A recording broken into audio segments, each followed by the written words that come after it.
Hi, everybody. Thank you. Thank you so much for welcoming me here. It's really a privilege. So hello, Vienna, and hello to all of the tech nomads from around the world. Who's not from Vienna, please raise your hand. Yes, excellent. I like you guys. So yeah, I've been a digital nomad for a really long time, you know, I'm really thrilled to see that you guys are actually interested in AI ethics. It's a serious topic, and it's something that is close to my heart. I've been working on this for about 2 years in my spare time because, again, I actually don't have a life. So it's very, very exciting to be here and talk to you about some of the things that I've learned. Now, I want to disappoint you first, and I want to tell you that this is not actually going to be a technical presentation. So I'm not going to go through the myriad of techniques that make the whole sector of what is called artificial intelligence. This is going to be more a discussion, a conversation about what is it that we can do for you, developers, product owners, product managers, designers, to make sure that we are able to marry practices, frameworks in software development like Agile with the very fuzzy field of AI ethics. So if you are going to work in AI anytime soon, you're going to be in a very hot sector. For the past 5 years, VC investment has increased in AI scale-ups and startups from around the world by 77%.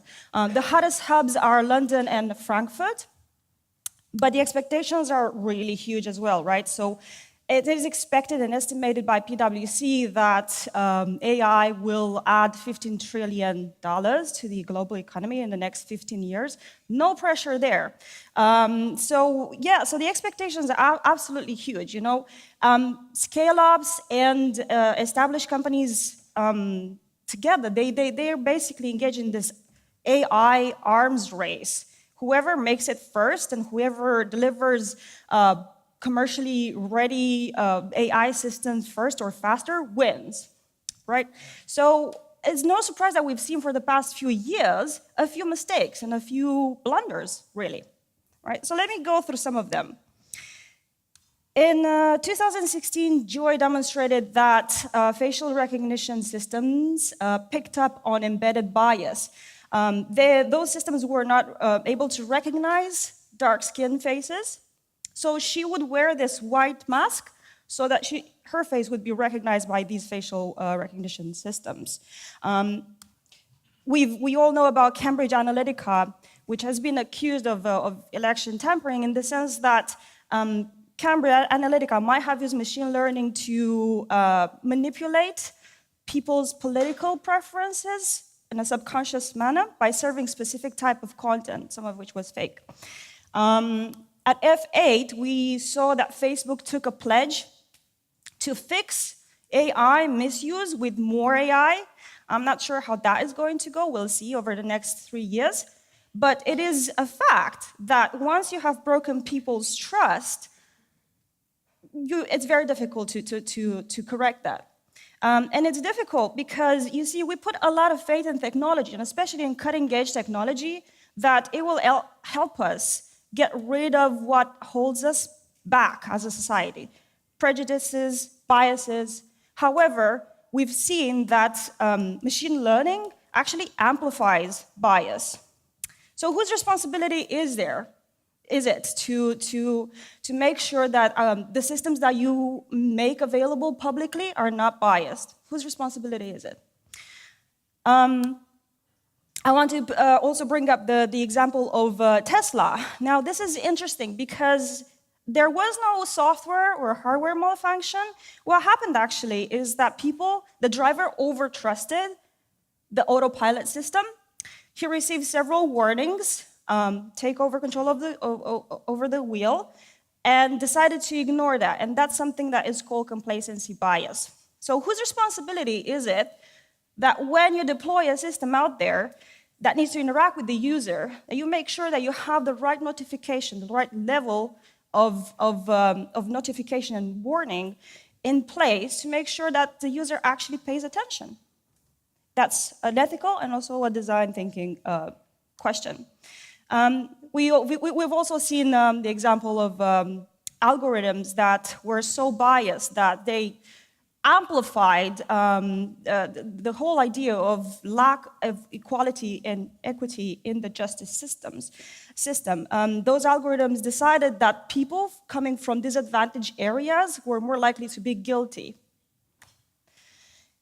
And last, one of my favorite, there's no AI in this example, but a young Japanese man married his virtual girlfriend, a game console, and that's great. We are not here to judge that, right?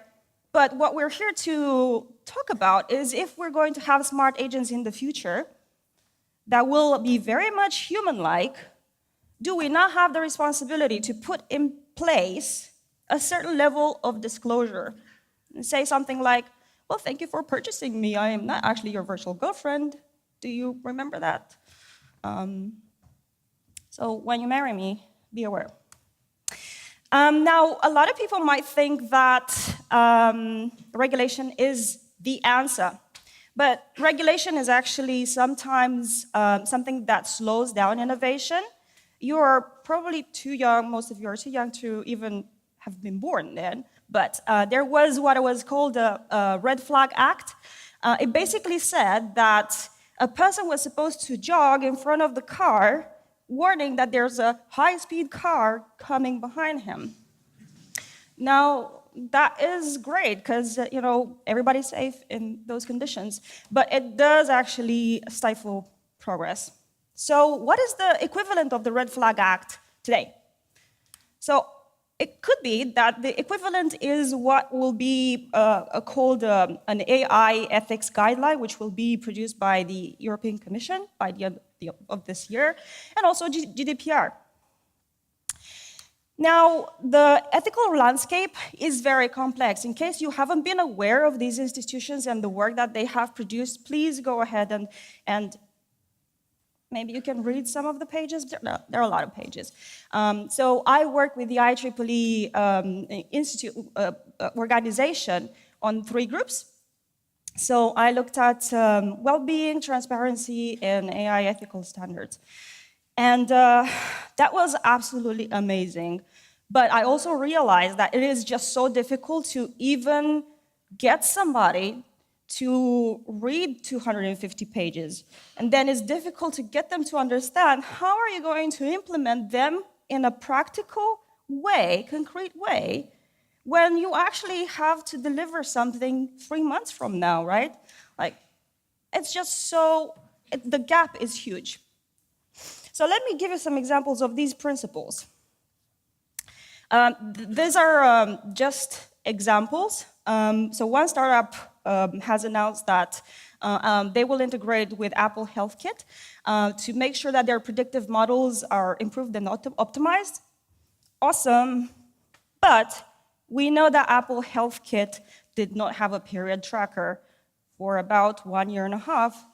So, oops, you are actually not taking in consideration a critical aspect of women's lives. So if you want to put together something that is the ultimate healthcare app, and you're ignoring what women have to go through every month, that's not a good idea. So who is supposed to take ownership of this problem? This is the principle of responsibility. It basically says that you need to make sure that whatever system you're building, that you ensure that the database is complete and representative of every possible human being, female, male, coming from different backgrounds. It really doesn't matter. You need to make sure that you own that. Another example is a startup that decided to apply deep learning to analyze conversations between investment managers and their clients. And they realized, the algorithm eventually came up with the following result. It said that clients that usually say, please and thank you, those words somehow correlated with the performance in their stock. that's interesting. That means, okay, be polite, and then probably your investments are going to pay off. It turned out that was a spurious correlation. But nonetheless, the startup did make that public announcement. And they didn't even take the time to evaluate whether there's an actual correlation there or whether it's just, something that sometimes happens. So that's the principle of transparency and also algorithmic accountability. You need to make sure that you are responsible for the results of your system, predictive system. And also you need to make sure that you have in place levers or ways of figuring out how a system has reached a specific conclusion. At the University of Bath, somebody is currently working on a system called averted that is supposed to fix the problem of transparency or lack of transparency in AI. But we've just went through a couple of principles, but there are 20 of them and 250 pages, and that's a lot from 10 different sources. So how about I give you something different, easy. How about we're able to combine Agile with AI ethical principles in a simple Trello board. Now, I spent some time talking with developers and product managers, and this is the result of those conversations. I would love for you to challenge those results and provide feedback, and if you want to give it a go, let me know how it went. So I put together a Trello board and a process called Humans in AI, or HI, and it goes through 8 stages. Scope, data, audit, train, analyze, feedback, calibrate, augment, and people and environment. And I will really quickly walk you through those. So the first stage is the scope stage. You figure out what your project is about, and specifically what are the underlying ethical implications that are very relevant to your project. This could be the Healthcare Act, or it could be even the Human Rights Act. You need to investigate that. And ideally, you want to put together an ethical board that represents your users in a neutral way and in a complete way, and also your stakeholders. So, and at this point, you might want to consider looking into the principle of awareness and education. It's the first principle in the IEEE ethically aligned design. It simply says that you need to make sure that everybody is on board with what the heck AI is, and that you also have to clearly communicate how you're going to use AI in your product to your stakeholders, to your users, to your workers, to your employees. Everybody should be on board. It's just a basic human right to access to accurate information.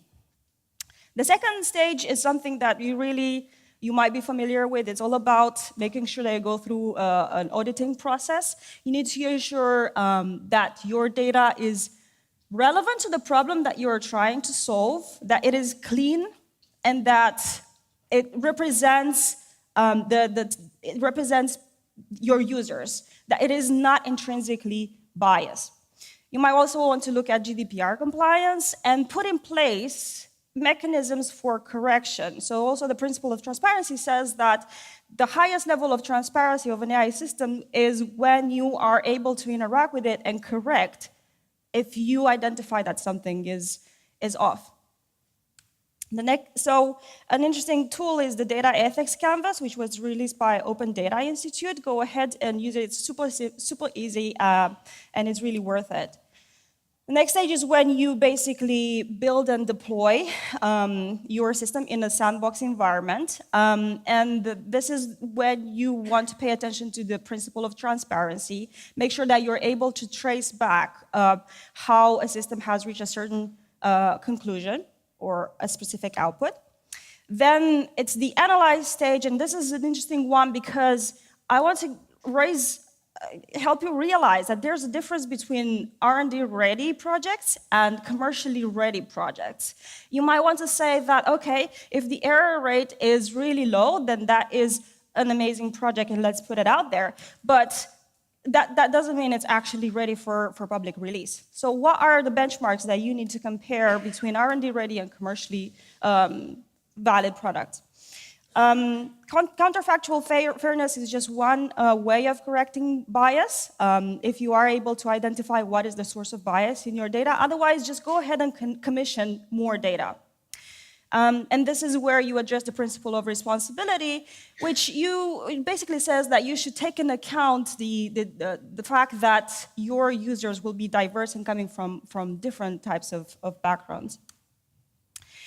The next stage feedback is an interesting one because it addresses the idea of what do you put in place to make sure that AI systems are easily adopted and accepted. 80% of new products fail to be adopted by the public because of two reasons. One, they're not perceived to be useful, and they're not easy to use. So your tool at this stage is the technology acceptance model, which is what you need to test through a series of Wizard of Oz experiments, or through design thinking, or through user tests. So make sure that you understand if what you're doing is actually perceived to be useful by your target audience. The next stage, Calibrate, is where you design for adoption. So let me give you some examples. This means that, this means that you put in place levers for people to be able to interact with the system, and that you make sure that those levers work.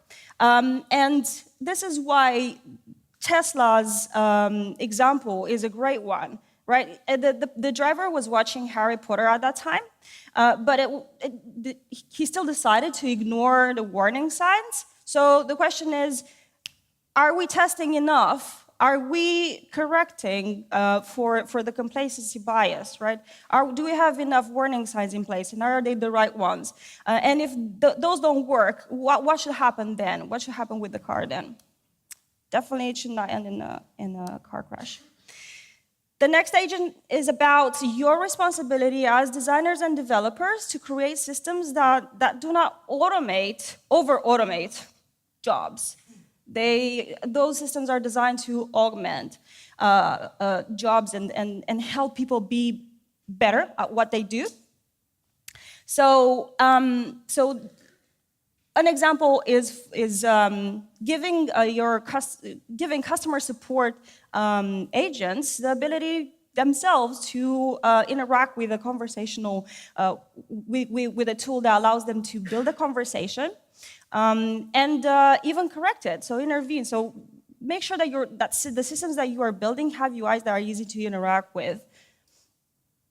Or in robotics, there's this trend of intuitive training. You don't have to be a programmer to calibrate or to train a robot. All you need to do is basically have the right kind of approach to training. So it's very intuitive. The person basically moves around, and then the robot follows those movements. Another example is Phrasee. It's a very, very intuitive interface, so marketers are able to really get it, how to use artificial intelligence to identify the best email lines, subject lines. So basically the idea is make sure that your systems are really intuitive for the people that you're trying to help, and don't over optimize for building the best possible system out there, because the purpose isn't to replace jobs, it's to augment them. And the very last principle is the one of that refers to showing some level of accountability in terms of the long-term impact of your systems on people and society. This is the model, and if you want to try it, it's at humansinai.com, and we can go through, perhaps, if I am able to, yeah. So you will have all of the tools here, or as many tools as you might need to address each principle, ethical principle at each stage. So all you need to do is just go through them and complete the tasks. And it can take you anything from 1 day to a week before you make your product available for public consumption. So yeah, thank you very much. Looking forward to hearing from you. And if we don't have time for questions,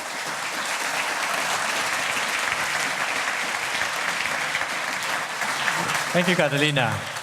Thank you. So actually, we don't have questions for this, but we actually have a couple questions, which I think are important. I'm going to stand here and give them to you. There was a very good question from Michael. Is it ethical to accuse AI in any sort of biases or problems? So is there really problems of people and their attitudes towards AI? Well, first of all, our relationship with AI is not ethical by nature. Our relationship with technology is that of responsibility and accountability. So it's not a matter of whether it's ethical, it's just not the right approach. So what you need to do is simply be aware of techniques to correct the bias, like the counterfactual fairness, or simply go ahead and try to collect clean data. Yeah. A question that I had that came to mind, you were talking about Trello, and you're talking about inclusion, trying to make sure when we do think about AI and developing services in AI, and to look at everyone, from male, female, or any denomination. But you're looking at just at Trello. So are there any other agile environments that you would also apply this to? Oh, right. So the reason why I incorporated this with Trello is because I had conversations with people who were working on in smaller teams, up to 20 people, and it was just the best fit at that time. So I wouldn't think that the method works really well for like enterprises or large corporations. It's for small teams who want to innovate fast and make sure that they are responsible for their output. But it would make sense to somehow make it easy for any development construction to apply. So it would be awesome if in the future this becomes like a plugin for Jira, and then it can be adopted by enterprises. Yes. Okay. Are you familiar with the AI stop problem? Pardon? What do you think about the AI stop problem? I'm not familiar with it. Could someone explain? I personally don't know. What is the AI stop problem?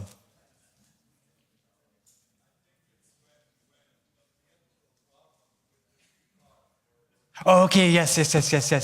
Actually, yesterday there was a talk, Hermann Hauser talked about this. With autonomous driving, for example, you're using machine learning, AI, and if a car had to choose between hitting an elderly person or a young child, where does that algorithm stop? Does it choose to kill this person? But that's hard. So it's very hard to build moral engines into AI systems because not for technical considerations, but specifically because that's not something that you should build into that type of system, a car. It's just something that you can't control, and the world is so complex, it's mathematically impossible to address all possibilities out there. So what you can do is simply make sure that you have the right kind of levers in place. As I was saying, make sure that the driver doesn't suffer from complacency, it doesn't overtrust the system, and just make sure that shock him out, just take over the wheel and you make the decision. So that's how you can. It's another good question.